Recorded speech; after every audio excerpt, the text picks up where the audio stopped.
Hi friends, இன்றைக்கி நம்ம வீடியோவில் ரொம்பவே சூப்பரான ஈவினிங் ஸ்நாக்ஸ் தஞ்சாவூர் ஸ்பெஷல் நீர் உருண்டை எப்படி செய்கிறதுன்னு பார்க்கலாமா.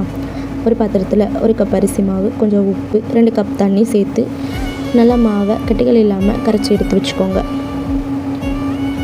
கடாயில் எண்ணெய் ஊற்றி 2 ஸ்பூன் கடுகு, 2 பெரிய வெங்காயம் சேர்த்து நல்லா வதக்கி அதில் 1 கொத்து கருவேப்பிலை, 4 பச்சை மிளகாய் சேர்த்து நல்லா வதக்கினதுக்கப்புறம் நம்ம கரைச்சி வச்சுருக்க அரிசி மாவை அதில் கலந்து நல்லா கிளறி விட்டுக்கோங்க.